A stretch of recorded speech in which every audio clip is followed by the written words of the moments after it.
کیا آپ جانتے ہیں کہ زنا کے متعلق نبی کریم صلی اللہ علیہ وسلم نے کیا فرمایا؟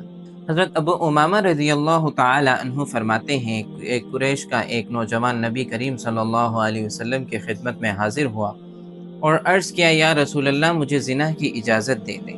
مجلس میں جتنے بھی صحابہ موجود تھے سب نے اس نوجوان سے کہا کہ آپ کس طریقے سے گفتگو کر رہے ہیں اور کیا کہہ رہے ہیں؟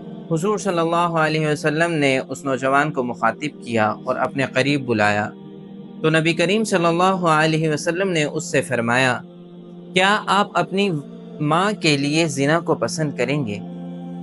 اس نوجوان نے کہا، اللہ کی قسم بالکل نہیں، میں قربان ہو جاؤں نبی کریم صلی اللہ علیہ وسلم آپ پر۔ حضور صلی اللہ علیہ وسلم نے فرمایا، دوسرا شخص بھی اپنی ماں کے لیے زنا کو پسند نہیں کرتا۔ اسی طریقے سے نبی کریم صلی اللہ علیہ وسلم نے اس سے فرمایا، کیا آپ اپنی بیٹی کے لیے زنا کو پسند کریں گے؟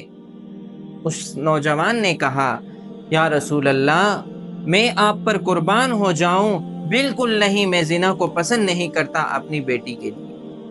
تو نبی کریم صلی اللہ علیہ وسلم نے فرمایا، دوسرے شخص بھی اپنی بیٹی کے لیے زنا کو پسند نہیں کرتے۔ پھر نبی کریم صلی اللہ علیہ وسلم نے فرمایا، کیا تم اپنی بہن کے لیے زنا کو پسند کرتے ہو؟ تو اس نوجوان نے کہا، اللہ کی قسم میں آپ پر قربان ہو جاؤں، ہرگز نہیں پسند کرتا میں اپنی بہن کے لیے زنا کو۔ نبی کریم صلی اللہ علیہ وسلم نے فرمایا، دوسرا شخص بھی اپنی بہن کے لیے زنا کو ہرگز پسند نہیں کرتا۔ پھر نبی کریم صلی اللہ علیہ وسلم پھر اس نوجوان سے مخاطب ہوئے اور کہنے لگے، کیا تم اپنی پھپھو کے لیے زنا کو قبول کرتے ہو؟ تو اس نوجوان نے کہا، اللہ کی قسم ہرگز نہیں قبول کروں گا، میں آپ پر قربان ہو جاؤں یا نبی، ایسا کام ہرگز نہیں کریں گے۔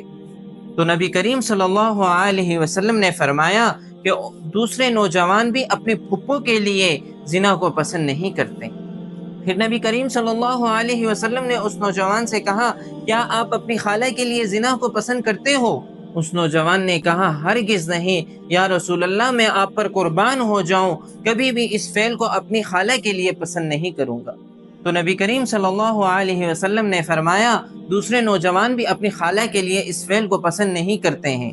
تو نبی کریم صلی اللہ علیہ وسلم نے اس نوجوان کو قریب کیا اور اس کے سر کے اوپر ہاتھ رکھ کے دعا کی، اے اللہ اس کی حفاظت فرما، اے اللہ اس کے دل کو پاک فرما، اے اللہ اس کے گناہوں کو معاف فرما۔ حضرت ابو امامہ رضی اللہ تعالی عنہ فرماتے ہیں کہ اللہ رب العزت نے اس دعا کی برکت سے اس شخص کو اس برے فعل سے ہٹا دیا۔